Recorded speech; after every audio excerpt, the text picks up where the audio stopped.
Hey there guys, I'm Zach and this is Zach's Editing, and today I have for you guys another beginner sort of tutorial on Adobe Illustrator this time.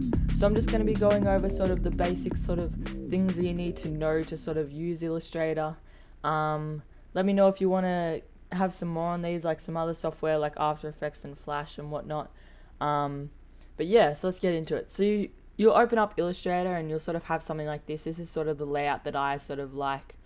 With these windows here and everything, and then you'll go to File and then New, and then this will open this little window where you can create a new document. And so you've got all these different things that you can change for the document. So you can change the profile and it'll choose some, like, so if you go on print, it's got sort of those sizes that you would get for print.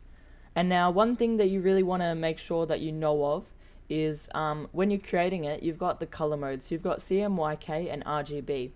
So if you're creating something for print, you want it to be CMYK, because this is what printers use. It's cyan, magenta, yellow, and kale, which is also black. And then RGB is used for digital. So if you're not sure at the time of making it whether it's going to be for print or digital, I would go with CMYK, as it's a lot easier to go from CMYK to RGB. But yeah. So I'll create a sort of 1280 by 800 and I'll use RGB. And then another thing here is align new objects to pixel grid. I generally like this to be unchecked. However, you can check it. What it's going to do is whenever you sort of create an object, it's going to align it to that pixel grid. And something that I find very annoying with it is when you create a line with a stroke, then when you start bringing up the stroke, then it's going to keep it aligned to the pixel grid if it's checked, and then it'll sort of move out of place. So I generally have it unchecked, so you just have sort of more customizability, if that's even a word. So then we'll just hit OK, and then you'll open up with your canvas here. So now you've got all these different tools on here. I'll sort of go through them, sort of the important ones, and then you see you've already got a layer here as well. So just over here, firstly, if you've got the layer and then you say create, if you go to the rectangle tool, if you just create a rectangle, so if you just click and drag, then you can see if you drop this down, it's actually a path now. So in the layer, it'll have all of those different objects that you can change. So then here you've got the eyeball, so you can hide it. And then also right next to it, if you click it, you can lock it, so then you can't move it around with the selection tool. So then if you want to select something, what you can do is either click on it, or if you're not sure where it is, you can also click on this little circle here, and then that'll select it wherever it is. Or you can select whatever is in the whole layer just by clicking where the layer is, or hide or lock that entire layer. So then this is just the artboards. So you can have multiple different artboards. So if you just hold Alt and sort of scroll out, then you can see that you have a bit more room. And so to create another artboard, what you do is grab this artboard tool, and then you can either hold Alt and drag this artboard so it's copying it completely and also copy all of the layers, or you can create your own artboard just by clicking and dragging, sort of like a rectangle tool. So then with this artboard, what you can do, if you see this path and then you want to crop the artboard to the path, if you just double click it, then it'll crop the artboard to that object. So that's a little handy thing to know. And then obviously you can just delete them just by going up to this little cross up there and hitting it. So back onto this artboard. Now I'll show you, so obviously you've got the selection tool, which is just your basic sort of moving tool, and you can also sort of do some of that other stuff as well. But then another thing is the direct selection tool. So this is something, so if you have paths, it's going to select the specific anchor points. So if you see that this is completely filled in, whereas this is actually bordered with white fill. But then you can actually move just these paths, just these anchor points, sorry. So that's very different from here, whereas this you can't select, with the selection tool, you can't select just that anchor point and move that by itself. So obviously that's a very important tool when you're illustrating, to sort of have that, be able to customize that. It's extremely important. If you didn't know about that, then yeah, it will help a lot.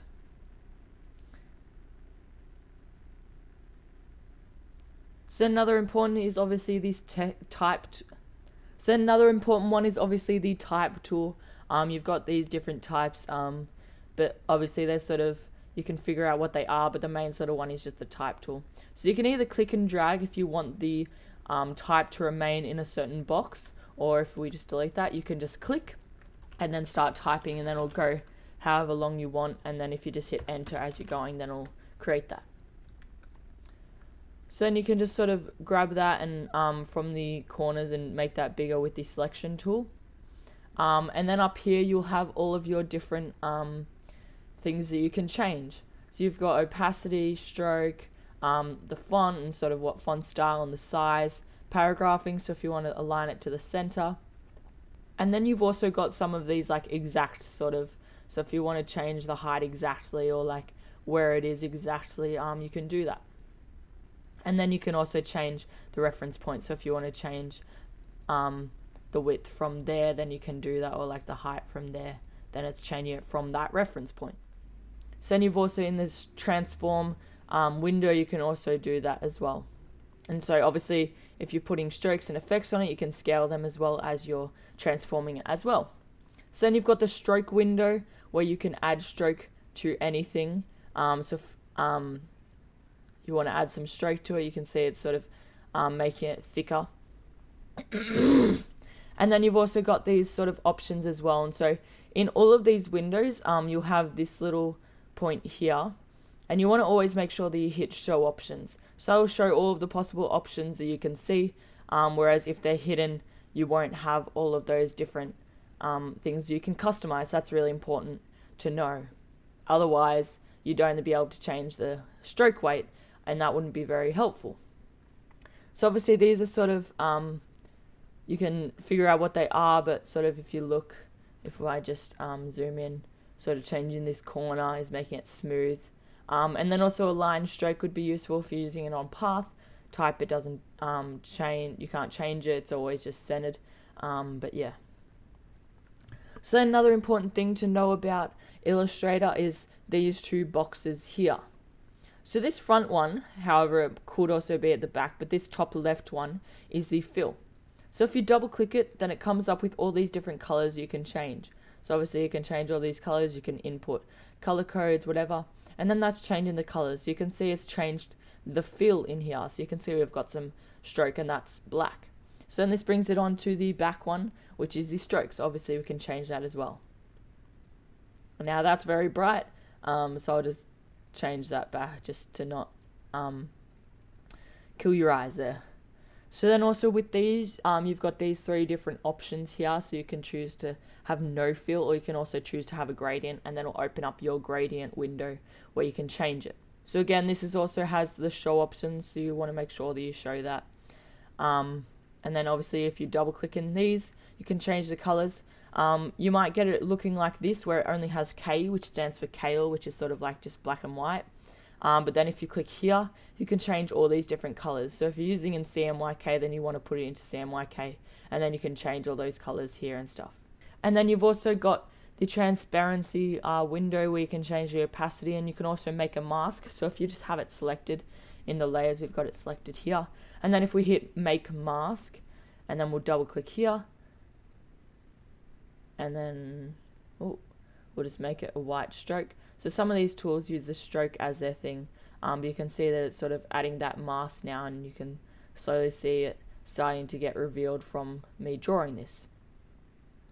So then if you just want to delete it, then you'll just go in, select this, open transparency, and then just go back on here, and then you can go release, and that'll be fine, and then it'll actually keep these, what you've drawn.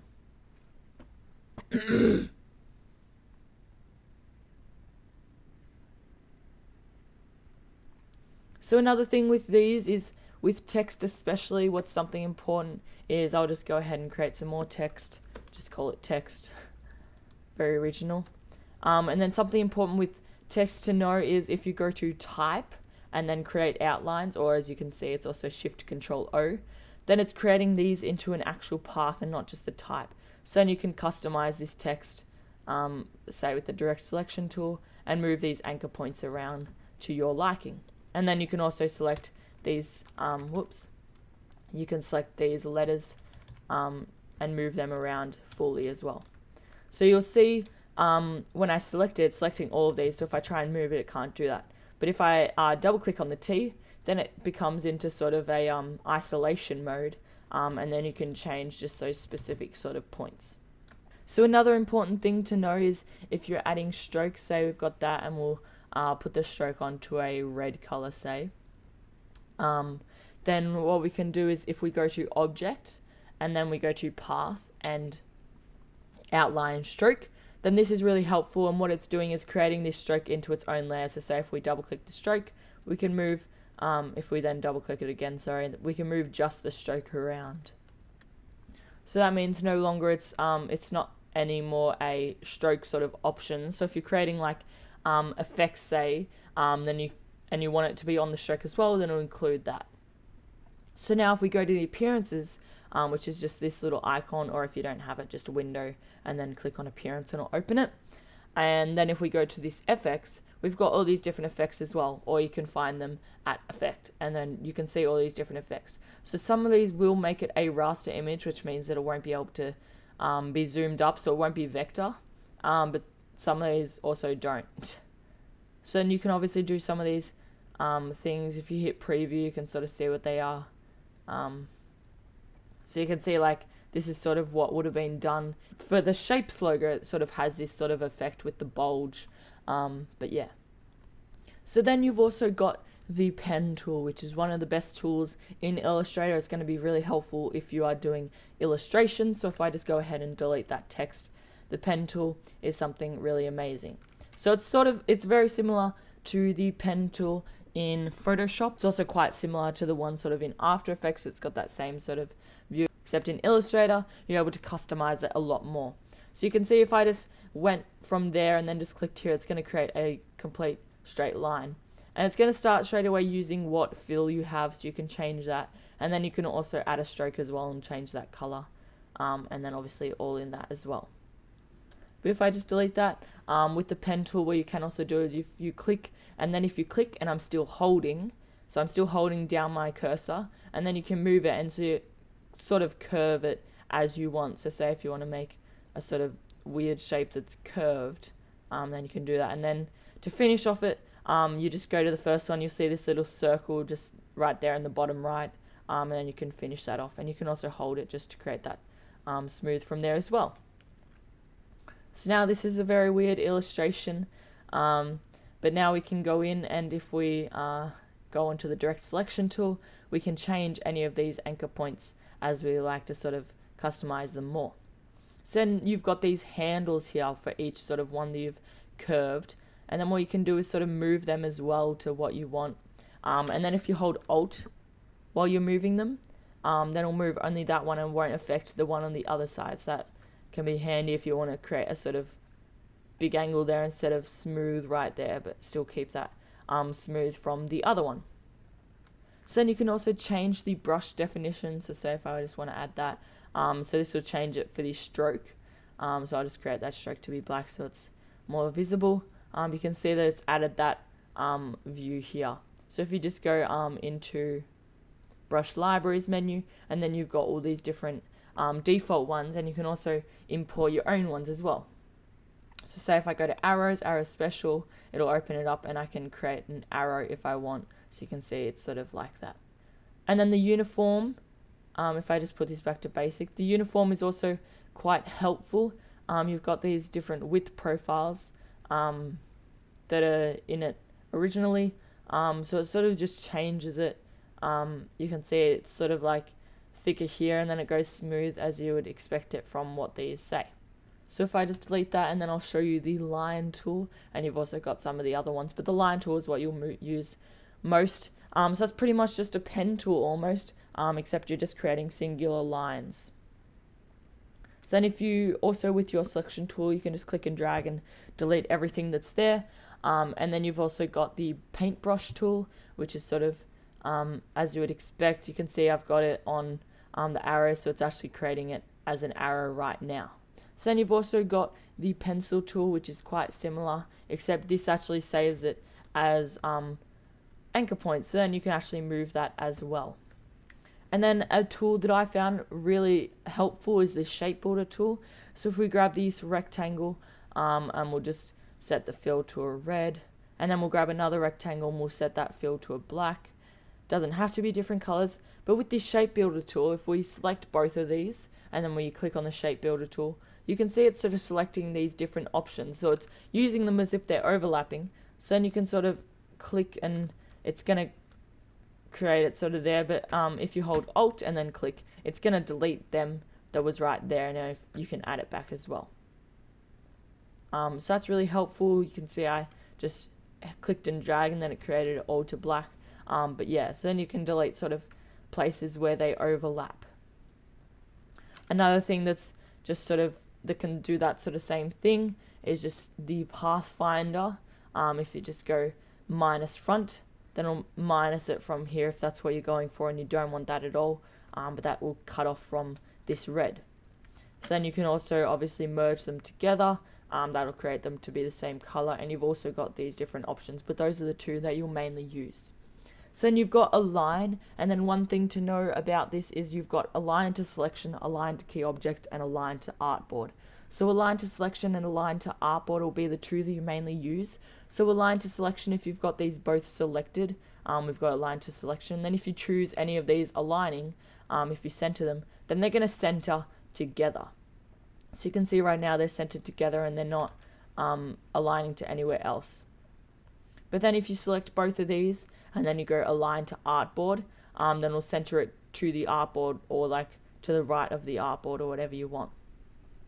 Another helpful thing in the align objects is you can distribute them along the artboard. So say we go vertical distribute center, then they're going to be completely perfectly distributed, and you can also go that as well. So say if you've got, if I just quickly create some lines, and then also something else to know is if you hold Alt and then click and drag, then it's going to create a complete copy of it. So say I've got all these different ones, and then I'll select them all, and then if I just center them all together and then just horizontally distribute them, you can see that they're perfectly distributed with the same amount of space in between. So then with the text, you've also got these different options in your character window just down here. I held Alt while I did that, so I created a copy there by accident. And then you've got all these different character options, so again you want to make sure that it's show options to see all of these. So you can create like an underline, you can sort of, if you want to say, if you're going for like a squared thing, you can make that, or if you want to go for down low, you could do that as well.